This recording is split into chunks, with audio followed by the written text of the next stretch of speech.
Olá pessoal, tudo bem? Trabalho com a manutenção de elevadores, escadas e esteiras rolantes. Eu tenho que fazer a manutenção corretiva e preventiva, trocando peças, lubrificando a máquina. Mas trabalho dessa forma e meu empregador nunca pagou adicional de insalubridade, até porque eu trabalhava com graxa, desengraxante, óleo. E também nunca pagou adicional de periculosidade, porque eu fazia a manutenção dos equipamentos, mas depois eu tinha que ligar os equipamentos para poder testar, para ver se o conserto foi efetivo. Tinha inclusive que andar sobre a cabine em baixa velocidade, a cabine do elevador, para ver se a manutenção foi feita adequadamente. Usava até o multímetro para analisar se em certos locais do equipamento havia energização, havia corrente elétrica ativa. Mesmo assim, meu empregador nunca pagou adicional de periculosidade para mim. Nessa situação, o empregado tem direito de buscar o judiciário para ter reconhecido o seu direito ao adicional de periculosidade e ao adicional de insalubridade? Esse é o tema do vídeo de hoje e após a vinheta nós abordaremos ele com mais profundidade.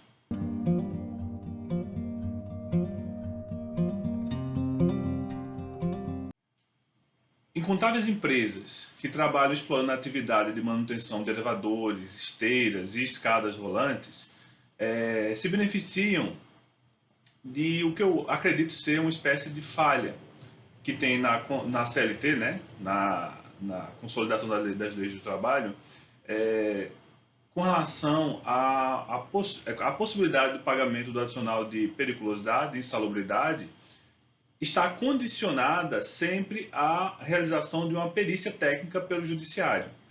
A CLT determina que essa perícia tem que ser feita, mesmo que já existam incontáveis, milhares de casos iguais nos quais o judiciário já reconheceu o direito à periculosidade e à insalubridade.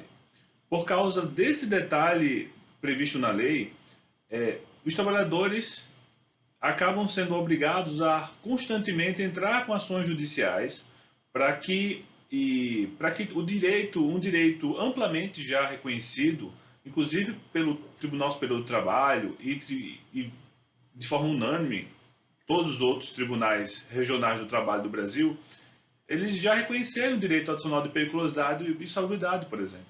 Mas as empresas, muitas multinacionais, poderosíssimas, com uma atuação há décadas no mercado, se beneficiam deste artigo da CLT que obriga que haja o ajustamento de uma demanda específica para reconhecer se naquela realidade do ambiente de trabalho do reclamante, no caso, havia realmente o risco de choque elétrico e que realmente ele estava exposto a um ambiente insalubre.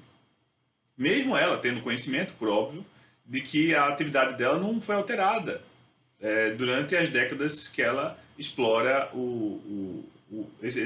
as atividades relacionadas à manutenção de elevadores, escadas, esteiras rolantes. Mas o que acontece? Por que há esse aproveitamento? A estatística no geral, né, não vou detalhar exatamente números, mas no geral, a minoria dos trabalhadores ao serem demitidos ingressam com ações no judiciário. Seja muitas vezes por desconhecimento de eventuais direitos que foram lesados, seja por medo, infelizmente ainda há isso. Muitos trabalhadores possuem medo de ingressar com ações judiciais, pois temem que não possam posteriormente obter outro emprego porque ficariam numa espécie de lista negra e os empregadores não iriam contratá-lo porque ele já teria ajuizado uma ação contra outra empresa. Isso não procede hoje em dia, pessoal. É até bom frisar aqui, fazer esse recorte do vídeo nesse sentido de que o trabalhador não tem que ter medo de ajuizar ação trabalhista contra ex-empregador ou contra o atual empregador, no caso da rescisão indireta. Porque o que faz com que haja uma perpetuação dos danos e das violações que os empregados sofrem diuturnamente na vida, no contexto laboral, o que justifica isso é justamente a falta de ação, a inação. O fato do trabalhador não ingressar com ação estimula o empregador seja, sobretudo pela parte financeira, a continuar, a perpetuar os danos e os descumprimentos aos direitos deles. Então, assim, é muito claro isso. Quanto mais trabalhadores se conscientizarem dos seus direitos e buscarem o judiciário, e até os órgãos mesmo de controle, Ministério Público, o Ministério do Trabalho, por meio das delegacias do trabalho, para reivindicarem seus direitos, quanto mais fizerem isso, menos irregularidades irão ocorrer. Porque o sentimento de impunidade, o sentimento de que a manutenção daquela postura pelo empregador é benéfica, é rentável, não vai existir mais. Imagine a situação imagine que você tem 100.000 trabalhadores, dos 1.000 trabalhadores, apenas 100 ingressam com ação judicial para pleitear um direito específico que foi lesado de todos. Nessa hipótese, a empresa nunca vai ser estimulada a mudar sua política com relação ao tema. Por quê? Ela teve 90% de êxito, de lucro, por causa do limitado número de trabalhadores que ingressaram com a ação judicial. Então, se ela teve um lucro, por exemplo, de 1.000 para cada trabalhador que ela violou algum direito trabalhista, nesse caso específico, quando você tem 1.000 trabalhadores e apenas 100 ingressam com a ação, ela vai eventualmente ressarcir, vai pagar as indenizações desses 100 com o lucro que ela obteve com os outros 900 que não ingressaram com a ação. Então, para ela, acaba sendo muito rentável. Ela vai pagar essas indenizações eventualmente e não vai ter um lucro muito grande. Então, assim, só haverá uma mudança dessa realidade após os trabalhadores se conscientizarem que eles detêm a capacidade de mudar essa realidade. Fazendo o quê? Agindo.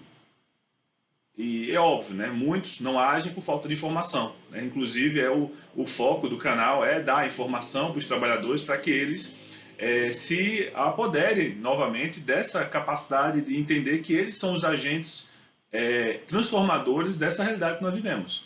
Quanto mais descumprimentos aos direitos trabalhistas, por trás disso há um número grande, crescente, de trabalhadores que simplesmente aceitaram esses descumprimentos, aceitaram sofrer prejuízos.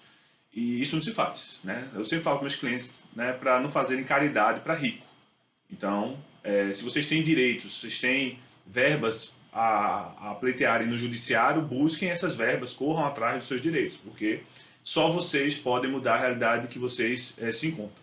Tá? Eu fiz esse paralelo porque os trabalhadores que trabalham prestando serviços para empresas que exploram a atividade de elevadores, esteiras, escadas rolantes, seja muitos produzindo, sobretudo a maioria é uma indústria que produz de fato os equipamentos. Esses trabalhadores exercem uma atividade qualificada, uma atividade que requer uma capacidade técnica bem mais específica. No geral, são trabalhadores que recebem uma base salarial superior à média dos outros trabalhadores e, mesmo assim, sofrem esses mesmos males que eu descrevi para vocês agora. Sofrem de forma reiterada e, às vezes, por décadas, com violações constantes dos direitos trabalhistas. Então, nessa hipótese, nesse exemplo que eu dei, por exemplo, de um trabalhador, os trabalhadores que estão trabalhando, por exemplo, na manutenção de elevadores, eles estão expostos habitualmente a riscos de choques elétricos. E eu não vou entrar em tecnicismo, em detalhes específicos sobre a voltagem ou os riscos inerentes às peças que são trocadas e podem gerar uma exposição maior ou menor ao risco de choque, ou até mesmo as condições mesmo dos equipamentos, de sala de máquinas e tudo mais. Isso é muito específico, não vai ser o objetivo do vídeo.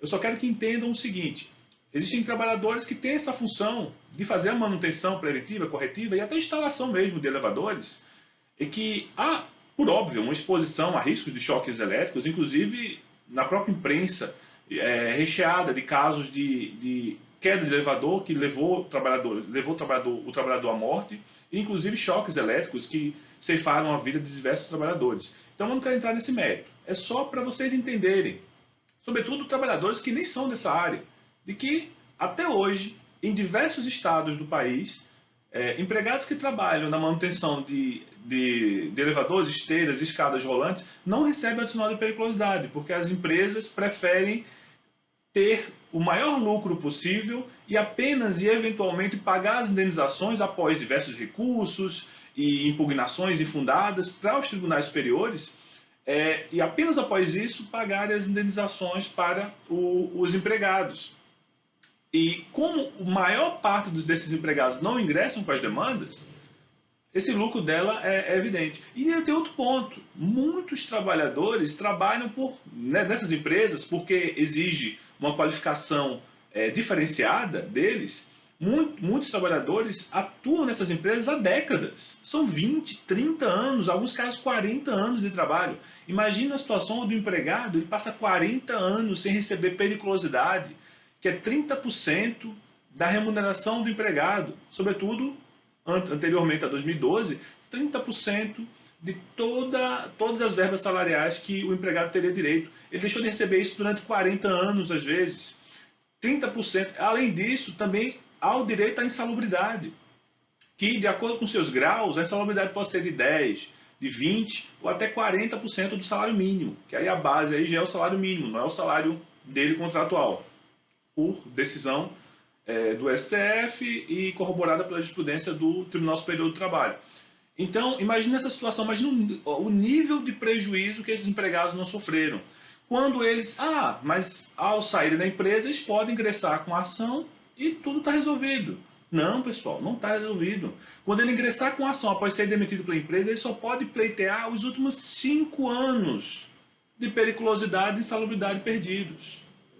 Até novembro de 2019, havia ainda o entendimento de que a parte do FGTS, ou seja, os reflexos, né, do adicional de periculosidade sobre o FGTS, seria possível pleitear essas diferenças até os últimos 30 anos. Mas, infelizmente, como está acontecendo de uma forma totalmente absurda, os direitos dos trabalhadores estão sendo desmontados. Então, isso foi mais uma derrota gigantesca que os trabalhadores suportaram.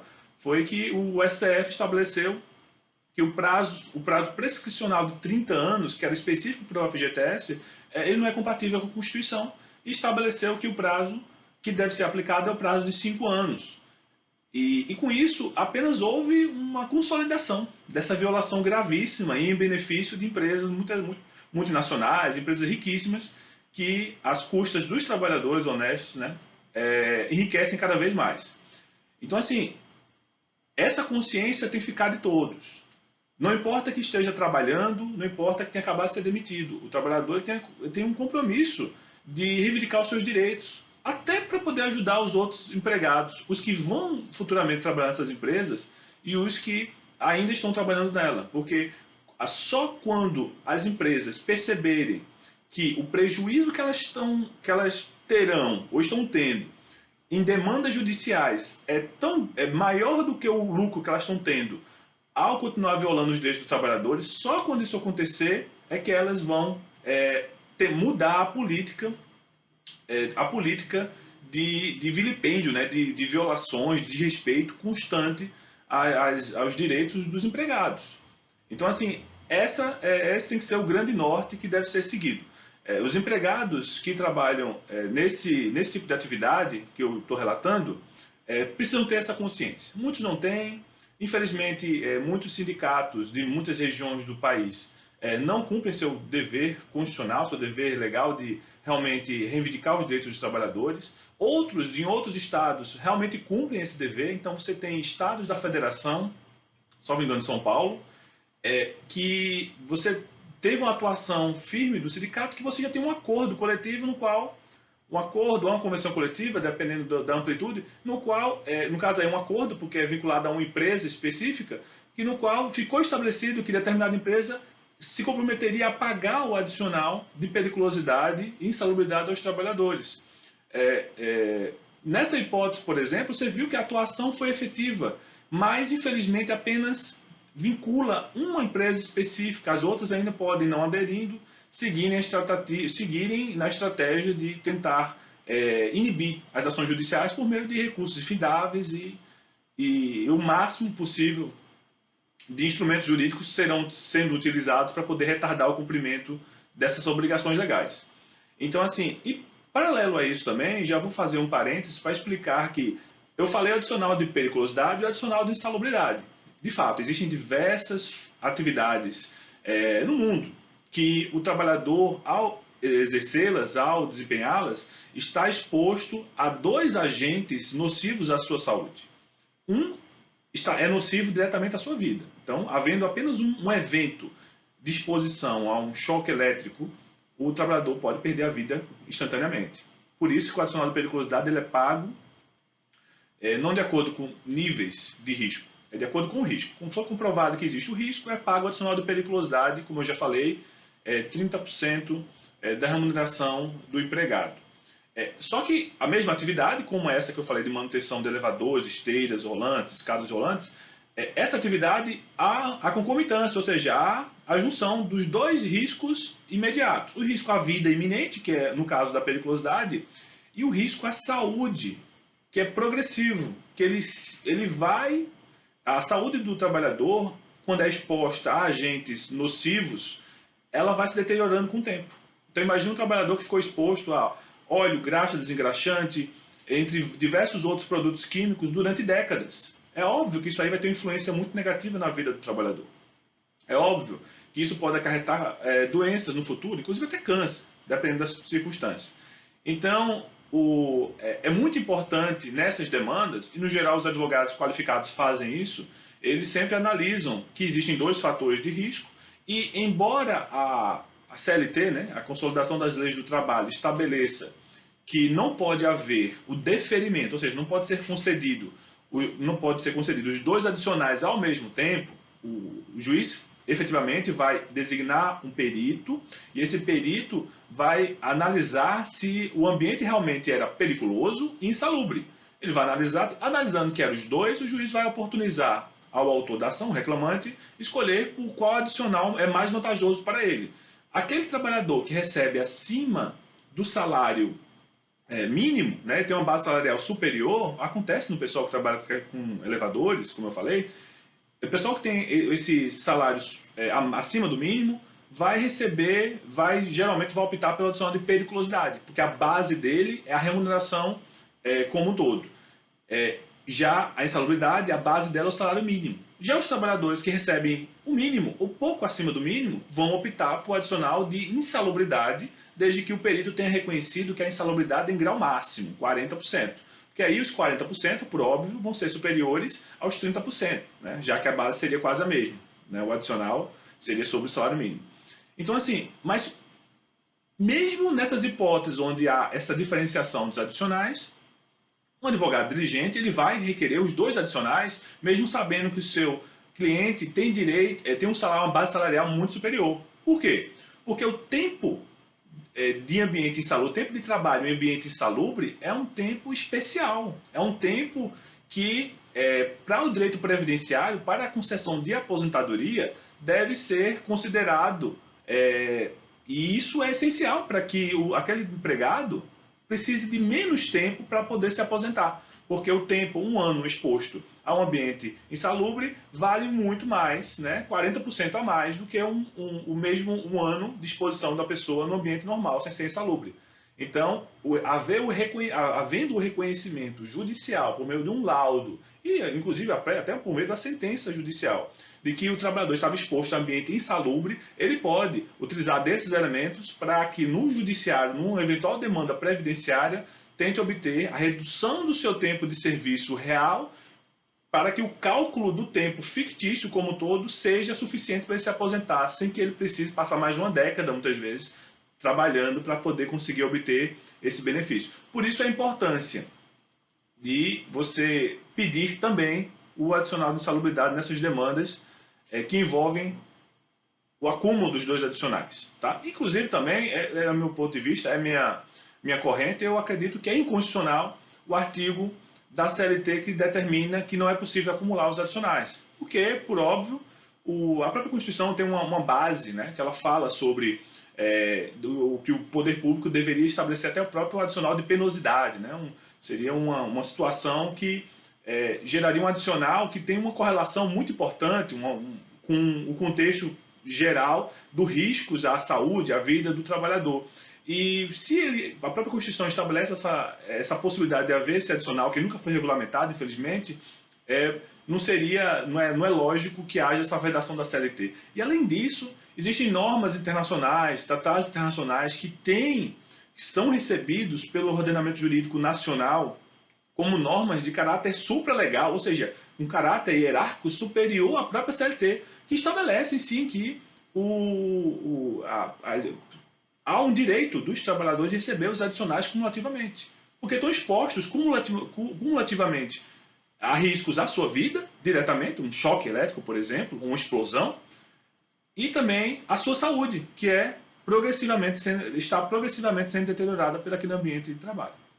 Então, assim, embora isso não é o que prevalece atualmente na jurisprudência, talvez no futuro isso seja reformulado, seja revisto, mas por enquanto temos que trabalhar com o que temos. Mas mesmo assim, pedir os 2 adicionais cumulativamente é algo muito importante para que os trabalhadores não tenham prejuízo. Tá? O advogado, sobretudo, ele não pode ter, não é questão de preguiça, mas ele tem que fazer uma prestação de serviço nessa hipótese completa e, inclusive, ser visionário ao ponto de perceber que no futuro, daqui a 10, 15, 20 anos, aquele pedido específico pode fazer toda a diferença, porque pode garantir ao seu cliente anos preciosos para que ele não tenha que passar mais um tempo razoável trabalhando para conseguir um direito que já foi garantido a ele já conquistou, né? Porque ele já se esforçou para aquilo. Então, isso é muito importante. Então, enfim, com essa exposição, eu quero apenas que vocês entendam o seguinte. Entendam que, independente do nível de qualificação que os empregados têm, claro que em determinadas hipóteses, isso influencia essa questão de buscar o judiciário muda um pouco, embora seja até bom vocês saberem que muitas vezes profissionais muito qualificados, que têm um salário muito alto, buscam muito menos o judiciário do que algumas pessoas mais pobres, justamente porque esse medo de uma lista negra, esse medo de haver uma comunicação entre empresas por meio de uma referência, alguma coisa, de que aquele funcionário entrou com a ação possa prejudicá-lo, até porque o ciclo dele é mais estreito, já que o salário dele é maior e o cargo dele é mais restrito, né? Menos pessoas exercem aquela função.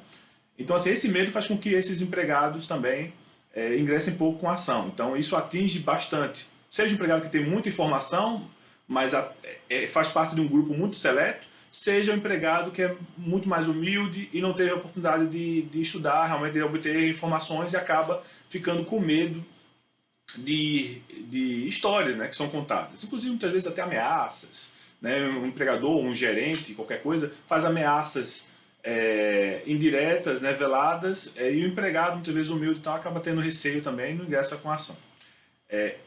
Mas é importante reforçar, tá? Falei da questão da lista negra e só para pontuar, não basta eu dizer para vocês que a lista negra, isso aí não existe, isso aí é a coisa do passado. Eu tenho que explicar o porquê isso. Por quê? Antigamente, de fato, o empregador tinha acesso se o empregado entrou ou não com a ação. Ele ia no judiciário, pegava uma certidão de ações, ele poderia ter acesso por meio do próprio nome do funcionário, do nome do empregado e outros dados, ele podia ter acesso se o empregado entrou ou não com a ação. Já há algumas décadas isso acabou. Né? Hoje, o empregador ele não consegue consultar por meio dos dados pessoais do empregado, CPF, RG, se ele ingressou com uma ação trabalhista.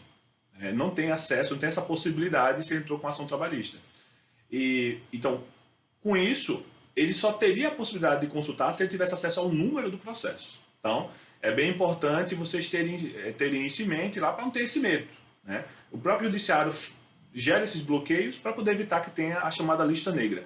Mas se mesmo assim o empregado ele tiver provas de que está sofrendo com listas negras porque tinha uma entrevista agendada com o empregador e, de repente, poucos dias antes da entrevista, recebe uma ligação de algum funcionário da empresa falando: olha, é que nós fomos checar suas referências e o seu empregador antigo falou que você não prestava, que você foi um péssimo empregado, inclusive que ingressou com ação contra ele, não sei o que lá. e por isso nós não vamos mais entrevistá-lo. Se isso acontecer e vocês tiverem prova disso, seja uma mensagem no WhatsApp, seja vocês terem gravado uma ligação, ou até mesmo presencialmente, mas vocês levaram um amigo e o amigo testemunhou isso, ingressem com ação no judiciário contra seu antigo empregador.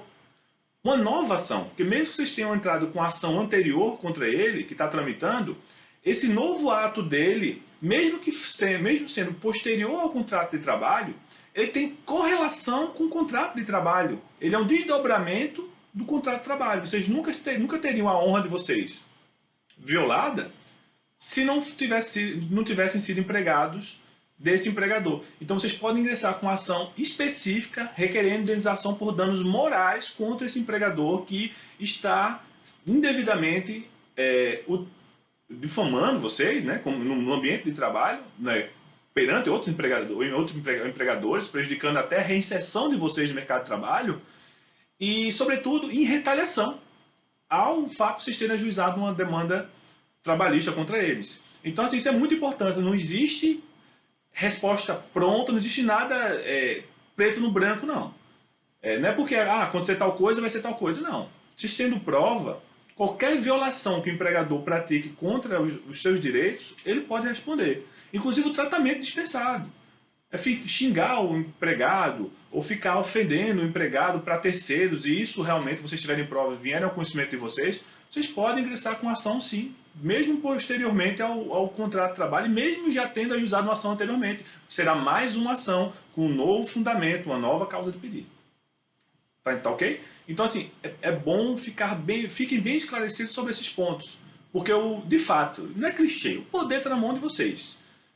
Eu sei também que o poder é informação. Então, vocês, com a informação, vocês devem buscar constantemente na vida de vocês a melhora da situação que vocês vivem, a melhora do ambiente que vocês estão expostos. Então, se vocês com informação, sabendo como proceder, ingressem sim com a ação trabalhista. Tá, no canal tem diversos vídeos lá que ajudam os empregados a entenderem bem os direitos que têm, para poder exercê-los também de uma forma coerente. Não é porque o empregado sabe que tem direito a tal coisa que ele vai ficar tendo uma postura que só vai prejudicá-lo. Então ele tem que ser inteligente. Utilizar aquelas informações de uma forma inteligente e no momento oportuno ingressar com as suas ações, fazer suas denúncias e para que realmente a realidade seja modificada. Todo o empregado, ele não é empregado só de uma empresa. Ele está empregado daquela empresa. Daqui a um tempo ele está em outra empresa, em outra. Então, ele durante toda a vida vai poder trabalhar em dezenas de empresas, possivelmente. Ainda que fique em uma empresa durante algumas décadas, ele vai ter que, durante esse período, ou a empresa perfeita, que não existe empresa perfeita, mas ou ela será perfeita para ele, se adequando às necessidades dele, e ele não vai realmente ter que ingressar com nenhuma ação, ou o empregado vai ficar passivamente suportando diversas irregularidades. E nesse caso, ele deveria, de fato, mesmo trabalhando na empresa, entrar com ação direta. Então, sempre, a informação sempre é útil, porque sempre haverão hipóteses onde o empregador pode tentar violar os direitos de vocês. Tá bom? Então, empregado consciente é um empregado protegido, um empregado que não tem prejuízos financeiros. Tá certo? Então, se gostou do vídeo, eu peço que curta, compartilhe, comente. Os comentários todos eu respondo na medida do possível e não respondo simplesmente pedindo para que vocês mantenham contato num grupo privado para poder tirar a dúvida. Não existe isso. Eu respondo no próprio vídeo, na postagem do vídeo, justamente para que outras pessoas que ao assistirem o vídeo possam ver as respostas e essa sendo também a dúvida delas, possam se esclarecer e se informar. Porque o objetivo é passar a informação. Tá ok? O canal, seja no YouTube, seja uma página no Facebook, um perfil no Instagram, para mim, eu entendo que é apenas uma forma de você difundir a informação que você já exerce na sua vida particular. Então, quem é advogado usa esses instrumentos para poder haver uma difusão da informação como um todo. Não é um fim em si. Então, um cara advogado vai ter seu escritório, vai ter sua atuação, mas acaba buscando compartilhar informações e conhecimentos por meio desses canais para que mais empregados, mais pessoas como um todo, né, que não é empregado apenas, mas tem uma universalidade de direitos de diversos ramos que podem estar sendo violados. Então, essas informações são úteis para todos.